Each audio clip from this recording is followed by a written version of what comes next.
Hey there, Cockerinos. My TAs have mentioned that some folks are struggling with the let fix notation, so I want to go through just an exercise, not homework for you, just a thing to do, that might let me show you some of this. So I'm going to use day 4 concepts. We're going to talk about lists to do that, because I think it's a nice setting for it. So I want to write these two functions. First, I want to write a function that returns true if everything in a list of gnats is divisible by 3. And then I want to write a more complicated function. It returns true if the list is non-empty and its maximal value is divisible by 3. Okay, for both these, we're going to have to start out by defining a notion of divisible by 3. This is maybe a nicer name. Right, so this is a predicate on gnats. So let's ask. Okay, well by convention 0 is divisible by everything. 1 and 2 are not divisible by 3. Um, and then we have two ways to go here. We could write something like this, and then say,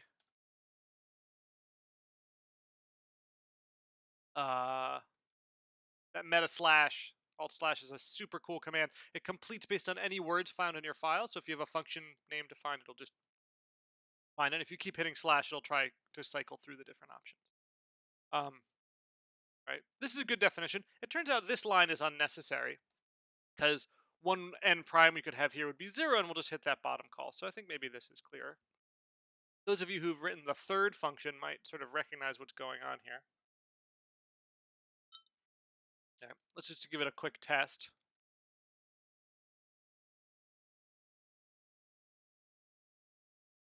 Okay, that's right.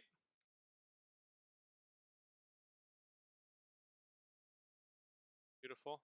This is one of my favorite numbers, 57. This is the fool's prime. It looks like it ought to be prime, but it's not. It's 3 less than 60, which is divisible by 3. The more you know. 3 times 19.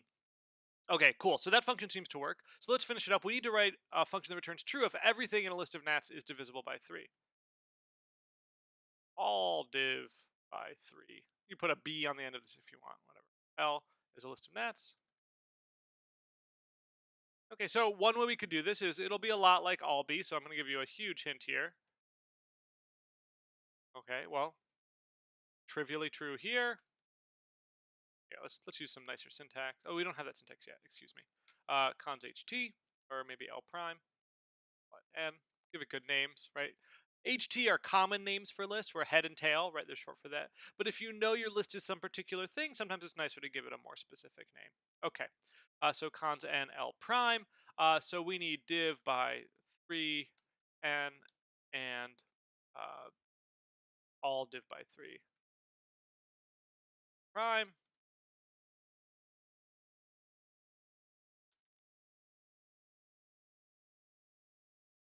Okay, that's good.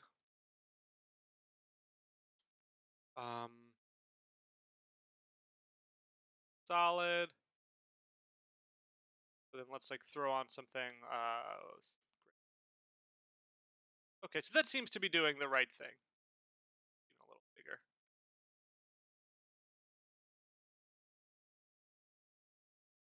Okay, great. So here, the way we've written this is we have this fixed point on the side, and I then call it somewhere else. Now, div by 3, how useful is that concept? Well, here it's going to be useful because I'm going to write two different functions that do it. But you might say this is a one-off thing. Why pollute the global namespace? Now div by 3 lives forever in all of our programs as long as we keep require exporting each previous day. Maybe you don't ever want to think about that again. Maybe it's like a weird one-off thing you don't want to deal with. So what you can do is you can say, well, look, I'd like to make this a local helper. I want to define it just inside this function. This obviously is a very important function. It's not. It's totally arbitrary and silly. But you might say, okay, great. Well, I want to move this out. I don't want to have to think about this. So there's a couple of steps of transformation we can do here. So one thing we could do is we could say, well, for one, this is really this.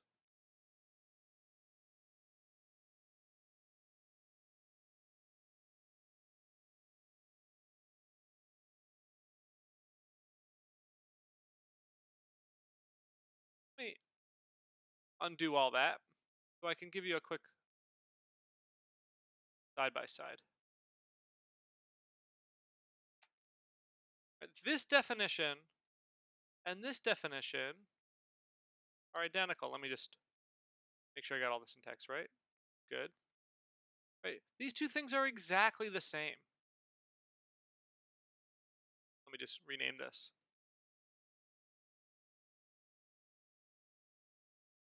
Right? We're good. Totally fine. Okay, next you could say, okay, well, one thing you could do is you could take this and you could say, well, rather than doing all of that,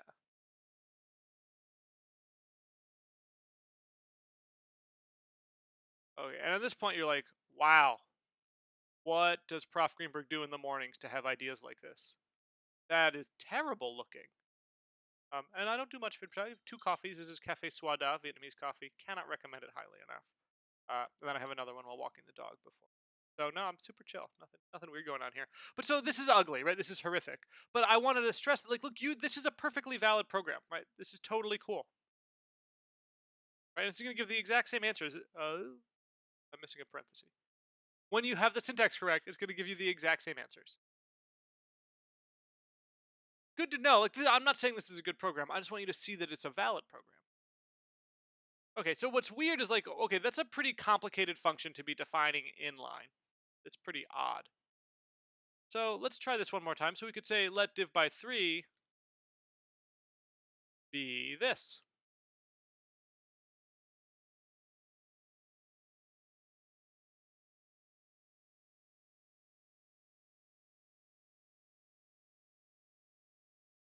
Okay, well, now we don't need all that syntax.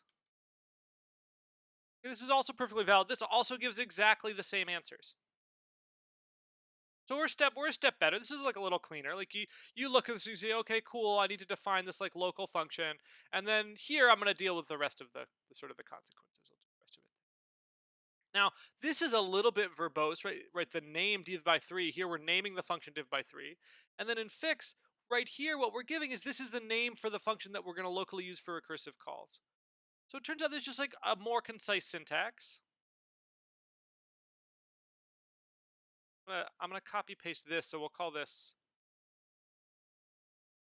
intermediate, right? So we're like part of the way there.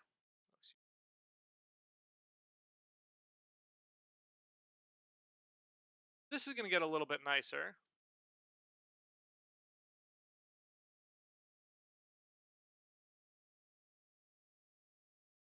Okay, so now what I did, if we're gonna sort of compare contrast,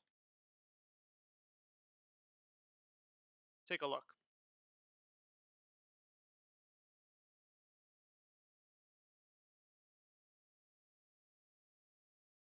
So what's really happening here? Let me give myself a little more room. So cool. So here we say let div by 3 be equal to, and then we give fix as an anonymous recursive function. Not really anonymous, inline, right? First class. This is the name of the recursive function, then we repeat the name here. We say, no, I know the name. Let me define a recursive thing. So that's the Cox syntax here, let fix. And then you're just defining a local function. Right? It's just like you defining a function with a fixed point. So the next thing I want to contrast this with is like, well, let's look at this fixed point. This looks an awful lot like this. It's just the let bit is saying like, yeah, you do it locally. So you can think of a plain let as a definition inside of a definition. And you can think of a let fix as a fixed point inside of a definition. Okay.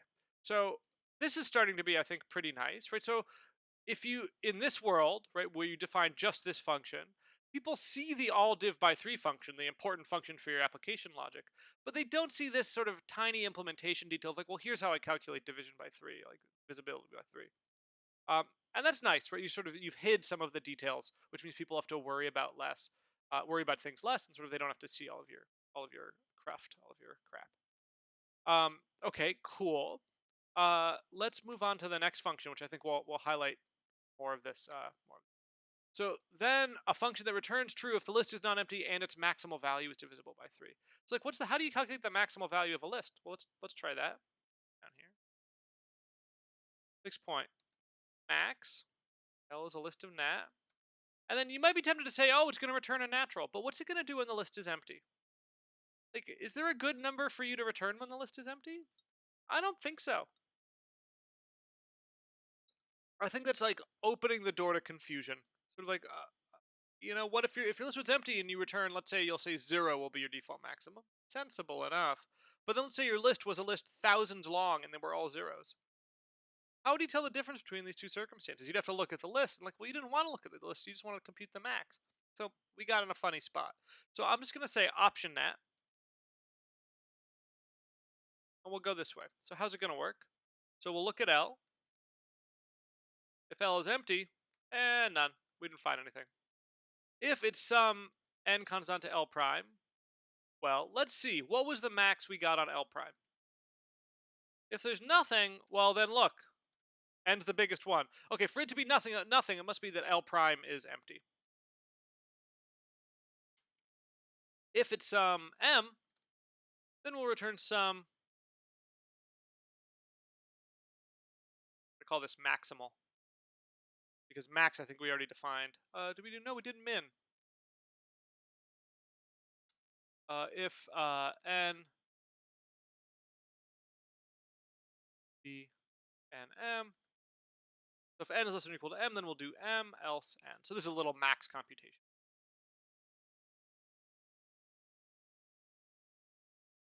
Okay, so let's check it out.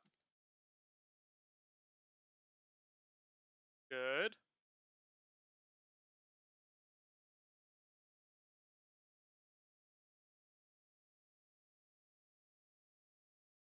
Okay, we don't have a good definition for LEB because I'm working off of your files. But if we had them, you can see this is sort of doing the right thing. Great. Right, so here's max. So then now what function do we need to write? Well, we want to see, okay, find the maximum and see if it's divisible by 3. So definition, max div by 3. L is a list of nat. Returns a boolean. And then what do we want to do? Well, okay, so let's see. We'll see what the maximum of L was. If we got nothing, then it's false. If it's some value n, then we care div by 3. So let's see.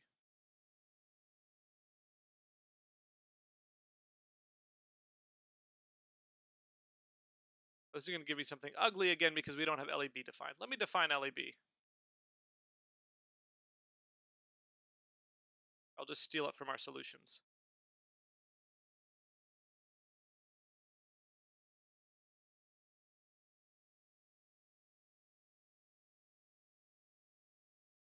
Great. So now we actually compute here. Sorry for that disruption. Okay, so here's max div by 3. Q max div by 3. Yes, it is. Now what if we change that? No, because 121 will be the max, but it's not divisible by 3. Okay, so this is all good, but now we've got this sort of big, sort of public namespace. Like we're defining all this stuff elsewhere. So here's another way to do it.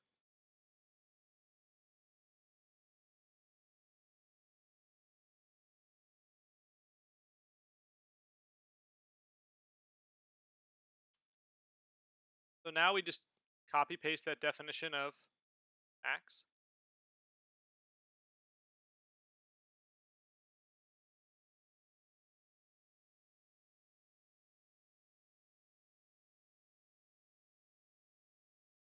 And then, for example, what we could then do if we were only defining this function,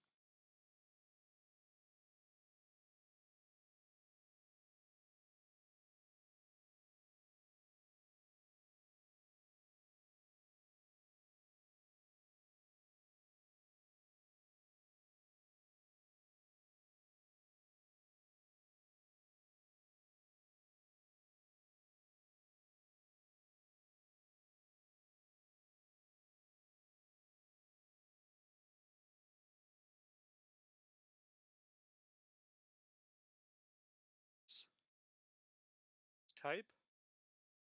Okay, so now this function is now big enough that it's going to basically take up our whole screen. What have I done here? So I've written a function max div by 3 that has all of its helper functions defined locally, right? We say, hey, locally, here's what we're going to do to define max. Locally, here's what we're going to do to define div by 3. And then this is the work I'd like to do. Oops. And then this is the work I'd like to do at the very end.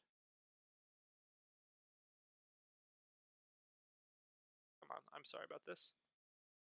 Thank you.